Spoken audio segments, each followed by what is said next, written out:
Olá, bem-vindos ao Criarte. Hoje é dia de atualização e hoje vamos ficar com a análise da obra mais famosa do rococó francês. Hoje vamos analisar o Baloiço de Fragonard. Bem-vindos! Olá, bem-vindos ao Criarte. Hoje é segunda-feira, dia de atualização. O meu nome é Sara e hoje vamos então analisar aquela que é a obra mais famosa do rococó francês. Ela é a obra mais famosa deste pintor, que pintou muita coisa, mas quase toda a gente conhece esta obra.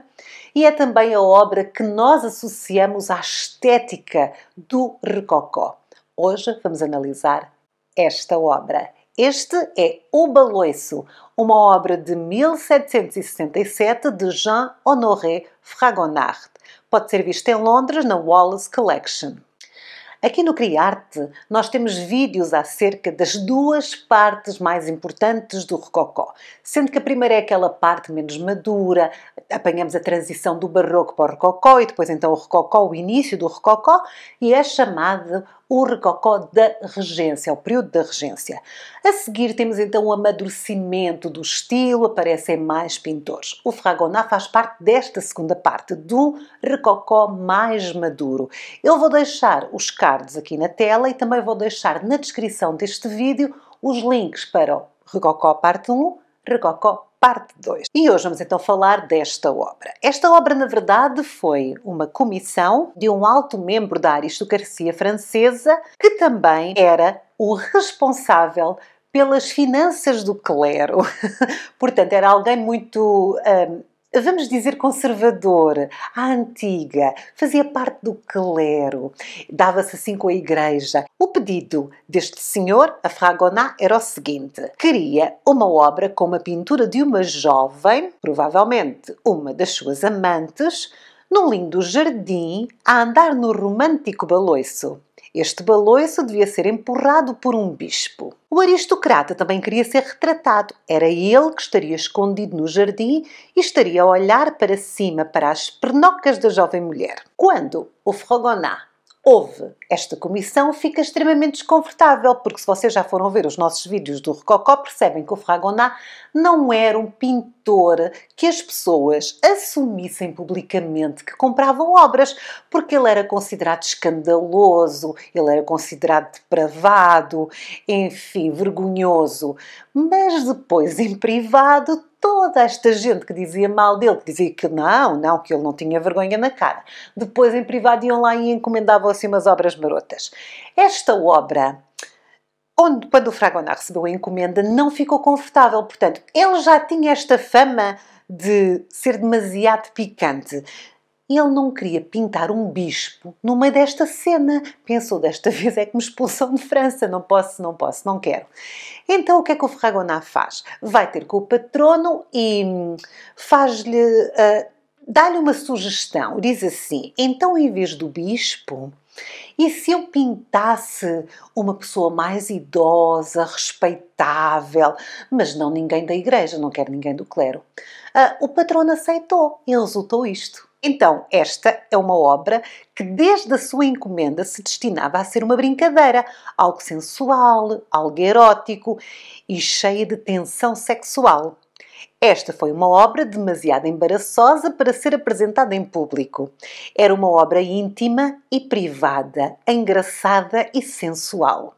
Grande parte das obras de pintura do período rococó tem este espírito, ou seja, não eram obras que estivessem expostas para os olhos de toda a gente, eram obras para a parte íntima da casa, para os aposentos íntimos, para as salas de prazer, para os quartos de dia, para os quartos da noite, entendem? Portanto, esta aristocracia rica encomendava estas obras cheias de sensualidade, cheias de tensão sexual e depois escondia-as, porque não as queria mostrar publicamente, porque publicamente há que manter aquela fachada de galante e de não sei quê. Na verdade, esta obra tornou-se depois um marco na carreira de Fragonard. Portanto, ele aceitou pintar e esta obra marcou a sua carreira, porque antes disto o Fragonard não pintava nada destas coisas. Quer dizer, pintava, mas não eram assim tão escrachadas. O que ele queria mesmo era fazer uma pintura mais clássica, porque ele tinha passado muitos anos em Itália, na Real Academia Francesa em Itália, e quando voltou de Itália para a França, para Paris, queria pintar aqueles quadros da Academia Real Francesa, que eram os quadros dos heróis, os quadros mitológicos, os quadros históricos. Mas não tinha compradores. Quando este senhor, que era muito bem relacionado e muito rico, lhe encomenda esta obra, e ele entrega isto, a sua popularidade disparou e a partir daqui, na verdade, o Fragonard vai se dedicar exclusivamente a este tipo de obra. Em vez de pintar aquelas suas obras épicas de grande dimensão, que são lindíssimas, estamos a ver aqui um exemplo, ele acaba então por perceber que o público queria outra coisa. Começou a receber encomendas privadas de vários patronos, com temas menos sérios, com temas pouco heroicos e acabou por conseguir manter-se enquanto pintor. O que nós percebemos nesta sociedade francesa é que havia duas formas de pintar. Havia a forma oficial de ir para a Real Academia da pintura e da arquitetura e ter acesso então a toda esta gente rica que comprava obras, a expor nos salões, a mostrar o seu trabalho, ou através das comissões privadas destas obras que não eram expostas na Real Academia. Ambas eram caras, ambas eram caminhos válidos e o Fragonard seguiu um deles. Na verdade, o Fragonard estava fora da lista daqueles que seriam considerados os grandes pintores para a sociedade parisiense, que apenas reconhecia as obras históricas. Obviamente que ao olharmos para o Baloise percebemos que Fragonard não podia estar mais distante destes ideais de arte. O que é muito interessante com Fragonard é que não é apenas a temática que é alterada, portanto ele não altera só a temática da sua obra, mas ele também muda o estilo de pintura. E por isso é que o Fragonard é tão importante na história da arte. Não é só o pintor das cenas marotas, das cenas divertidas. Ele, na verdade, a nível de técnica é muito bom, é brilhante. E ele começou aqui a inovar a pintura. Como ele vivia de comissões privadas, quanto mais depressa entregasse, mais depressa recebia, mais quadros faria, mais dinheiro faria. Então, ele tinha que criar muito depressa. O que é que isto faz? Faz com que o Fragonard use pinceladas rápidas. E nesta obra nós podemos ver isto com muita clareza. Por exemplo, nas bainhas do vestido da jovem mulher.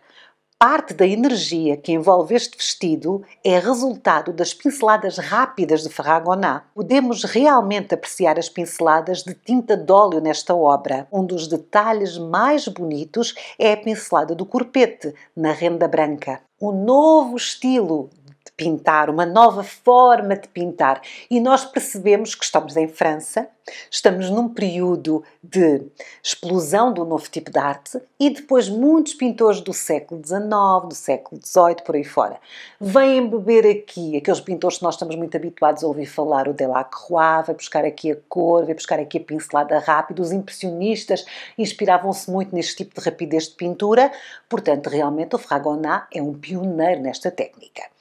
Para além da pincelada, o que o Fragonard também nos dá é um grande conteúdo de simbologia, de coisas simbólicas dentro das suas pinturas. Temos aqui um conteúdo sensual e erótico que é introduzido simbolicamente. Por exemplo, vocês estão a ver aqui no lado esquerdo uma escultura.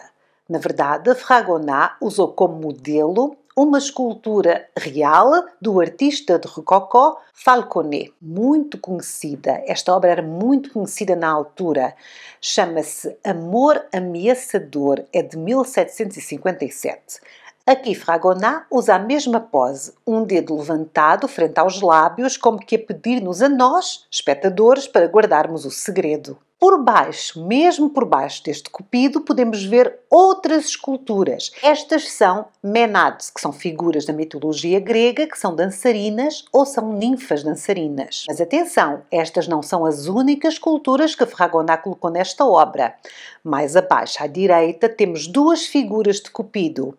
Estas parecem estar agarradas a um golfinho. No Rococó, sempre que nós vemos cupidos com golfinhos, isto simboliza o amor, portanto isto era uma constante das pinturas rococó. Esta escultura, na verdade, faz parte de uma fonte e conseguimos ver a água a jorrar pela parte inferior direita da pintura. Mas claro que a estrela desta obra é esta jovem mulher. Ela e o seu fabuloso vestido de seda cor-de-rosa giríssimo, forrado de renda, com o seu corpete, com o seu belo decote, com os seus peitos iluminados, com a sua gargantilha, com o seu chapéu e, claro, o seu sapatinho rosa a ir pelo ar.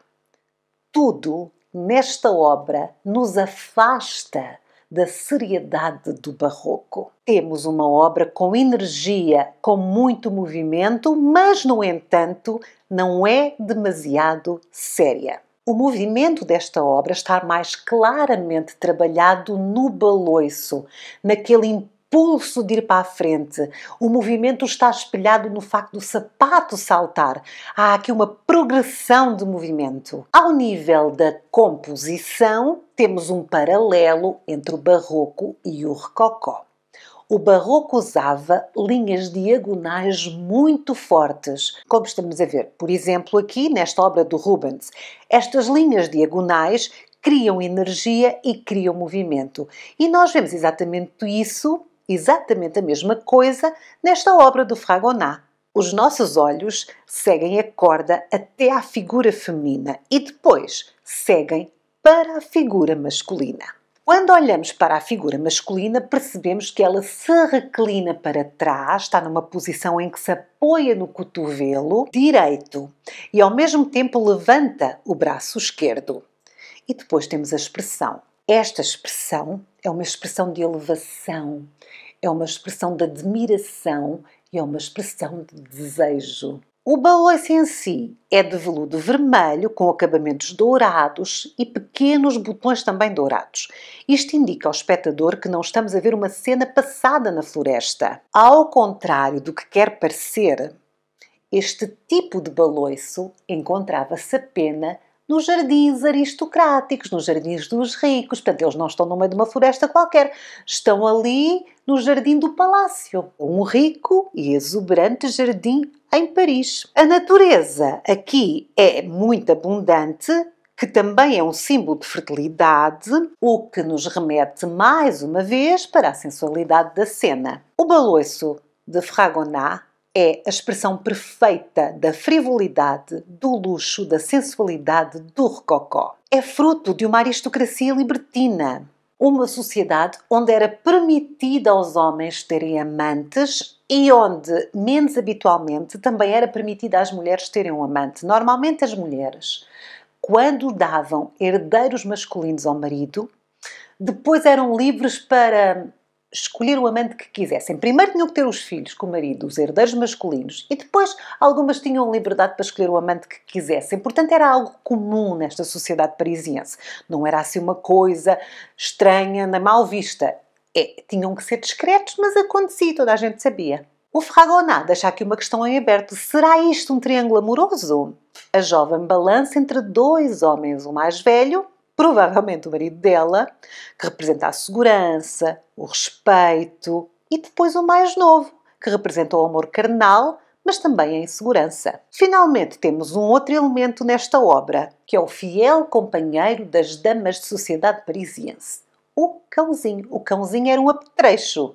Era um item de moda tão importante como o cabelo e como os corpetes e como estas rendas todas. Entendem? Era mais uma forma de mostrar estatuto social e também representa a fidelidade. No entanto, nesta obra, fidelidade é coisa difícil. Por isso o cão não está calmo e quieto, como era normalmente retratado, mas antes ao salto e excitado, com o movimento e com a cena que se desenrola. Podemos aqui interpretar esta reação do cão como um símbolo de algo que está errado nesta cena, que aqui, nesta cena, alguém não está a ser fiel. Nós já tínhamos falado brevemente desta obra nos nossos vídeos do Rococó, na segunda parte do Rococó francês, que eu vou deixar então aqui o link. E é uma coisa que eu vos quero dizer, é assim, o amante está assim numa posição privilegiada para ver as pernas da senhora, não é? Ela está assim para a frente e ele está ali no campo de visão dela. Eu só vos quero dizer que nesta época, na sociedade francesa, ainda não se usava roupa interior. Portanto, o campo de visão dele é muito mais interessante do que parece à primeira vista. Eu acho esta obra uma delícia. A obra é muito bonita. A nível de composição é interessante, tem movimento. Ele usa muito o branco, estes tons pastéis, que são as cores predominantes do rococó. Por ele usar muito branco, ela parece assim, estes tons pastéis, está muito iluminada. Depois temos a floresta por trás, o jardim, com muitas árvores. Há muita gente que vê caras nas árvores, que vê expressões. Eu, farto de olhar e não vi nada. Portanto, acho que isso é um bocadinho mito. Mas eles estão aqui num jardim parisiense, aqueles novos jardins de Paris, que não eram aqueles jardins barrocos, o jardim francês, mas o jardim inglês, que é assim mais selvagem. Temos então a figura mais velha e respeitável que empurra o baloiço e não está a ver o amante, que será o marido. Depois temos a menina assim num ato de vou largar o meu sapatinho. Temos o Cupido a mandar-nos calar, não digam nada do que se está aqui a passar. Temos o cãozinho ali a pensar, eu sou o símbolo da fidelidade, mas está aqui qualquer coisa de estranho. E depois temos o amante a ver o panorama. Ok, esta foi então a análise da obra mais conhecida do Rococó francês, de um dos pintores mais conhecidos deste período também, que é o Fragonard. Eu gosto muito das obras de Fragonard.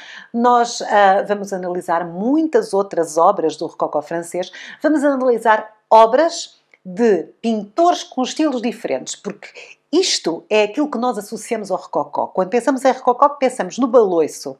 Nesta obra do Fragonard, uma obra sensual, uma obra frívola, uma obra divertida e uma obra também com pinceladas mais rápidas e com uma composição e com movimento assim mais muito bem feito, digamos assim. Mas depois temos naturezas mortas, temos pintura de género, temos muitos pintores diferentes dentro do Rococó e vamos conhecê-los um bocadinho através das suas obras. Por hoje é tudo, não se esqueçam de deixar um gosto aqui no nosso vídeo, que ajuda o YouTube a distribuir os nossos vídeos mais facilmente pela plataforma. Se quiserem ser membros do Clube Criarte, por baixo de todos os vídeos tem um botão de subscrever o canal e depois tem um botão de aderir. Ao clicarem no botão de aderir vão ter acesso aos patamares do Clube Criarte. Por hoje é tudo, fiquem bem, cuidem-se. Eu sou a Sara. Tchau!